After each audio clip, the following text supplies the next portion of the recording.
really guerrilla filmmakers in those days.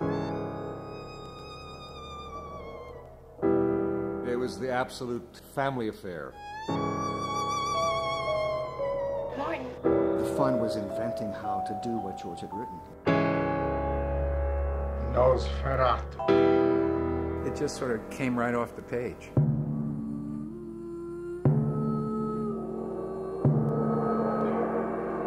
I think I know where the Count is. I have a friend who I think is the Count. It's still my favorite of my movies. You know, I think the cast and crew, I think, numbered, 15 in total. Everybody just put out 120%, and we just had a great time. It was originally a lot longer. I overwrote it. I had a lot more narration, and, you know, it was back in that cutting room that we decided, well, we don't need this, we don't need that. But it still, I think, is very, very close to what my original idea was, you know, what was originally on the page. I was in college. I heard that George was doing another movie, a vampire movie. I went down to audition for the vampire. I wanted to be Martin the vampire. I went down there and it was already cast, John Amplas, of course. But I had my portfolio, so I remember following George around, flipping pages. He was so busy. I was following him around, flipping pages to my portfolio. Yeah, we'll use you. You do makeup effects. And Martin is the first film I've ever done for George. And it was the first time that I had to think of makeup. See, before Martin, makeup was putting makeup on us for characters, for age. It was the first time I thought of makeup as special makeup effects, special effects involving makeup. This is before the splatter craze, you know, after Dawn of the Dead and Friday the 13th, where all the movies sort of became the same. Tom and I had met years before. When we were, the first film that we were going to try to make, we needed 2 young people. And so we went around and looked at high school plays. And I met Tom. He was in a high school play. That movie never happened, and then Tom went off into his own world and came back having done a couple of things, and came to visit one day and said, hey, I'm doing effects now, and I'd like to do some acting. It was the beginning of something that just stood fast for all the rest of the movies. I was doing the makeup effects on Martin, but he cast me in a role, and I wound up doing stunts as well. And he had his typical enthusiasm, and, you know, I said, great, man, you're just in time. We got this project going.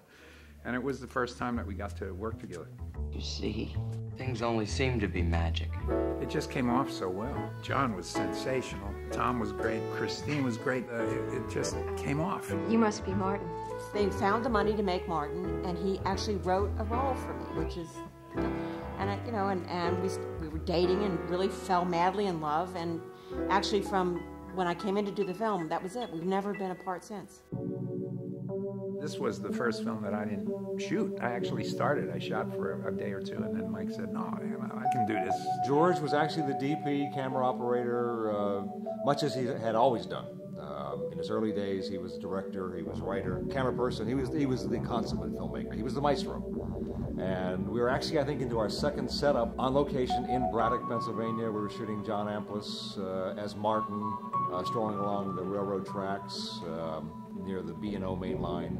And amazingly enough, George turned to me and said, say, man, do you want to shoot? And I said, yes. And so the rest is history. He stepped off the bench and started to shoot and did a sensational job with it. You know, gradually you have to give those luxuries up. If I had my way, I'd still do it all myself. People respond to the score that I'm always surprised I was so young and just trying to get the thing done, you know. I was in my proverbial garret. But yeah, when I look back, yeah, it was good. It was young, but it was probably fresh, and I didn't know what I was doing, which was good.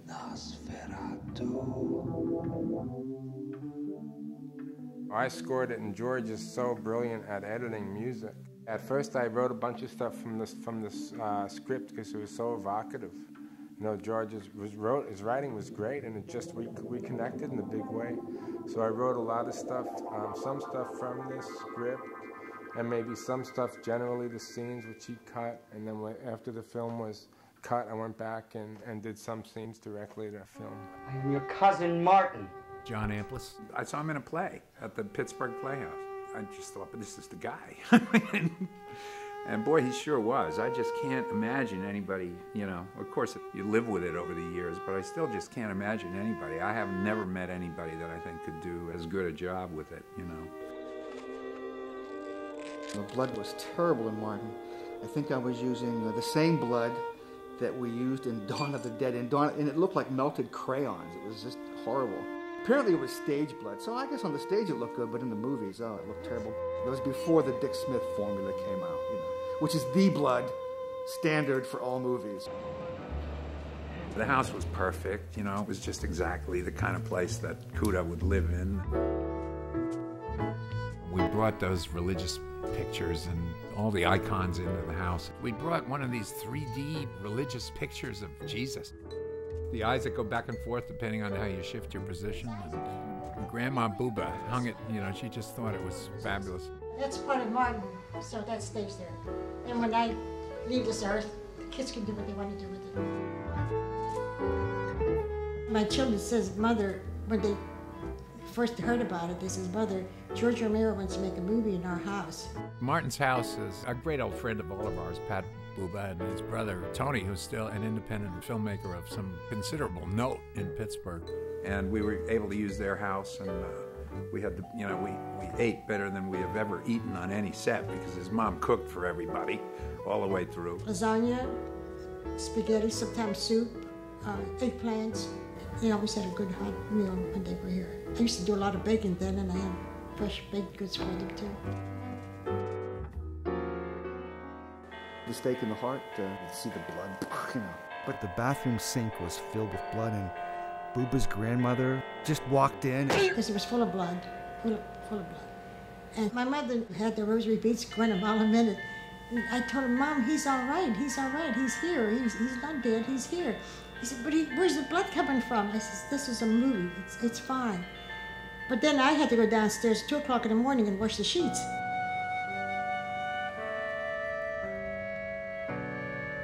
We wound up staying in the town, and I loved, you know, some of the, you know, sort of the way it was, you know, crumbling.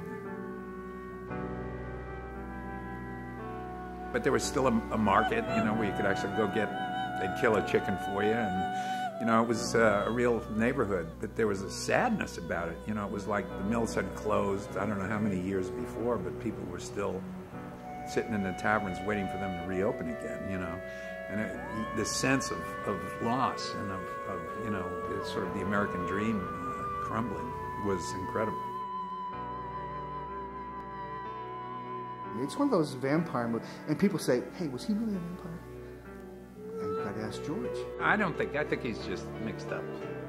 I think he's just had it drilled into his head, and, you know, there's the family beliefs and all of that, and he's been influenced by movies that he saw and memories of films, I think. That was in my mind. It's a classy film. I love what George does with the flashbacks. In fact, I keep hearing at conventions, I get a lot of horror conventions, that something was Martin-like, you know, in the way the story is told or something. So it was kind of homespun. We're ready to shoot this thing. Let's call upon our friends and neighbors. We don't have any budget. We've got to find some locations. We can't afford to pay for the locations. It was remarkable. People say, if they say you're creative, sometimes you're original, sometimes it's just because you don't know what you're doing, and you kind of find a way. Maybe you're smart enough to find a way to put it all together, and then it ends up being original. We shot that film with, like, I think the crew was 10 people, and we all just hung out, we're friends. And I was so naive, I didn't realize how unique and special that was, because, you know, films, you know, they get bigger, and it was never been like that since, which is why this is such a special film. You always see things in your films, you know, that you'd like to go back and try again. But of all the films, I have fewer of those moments than anything else, because I think it just came off so well.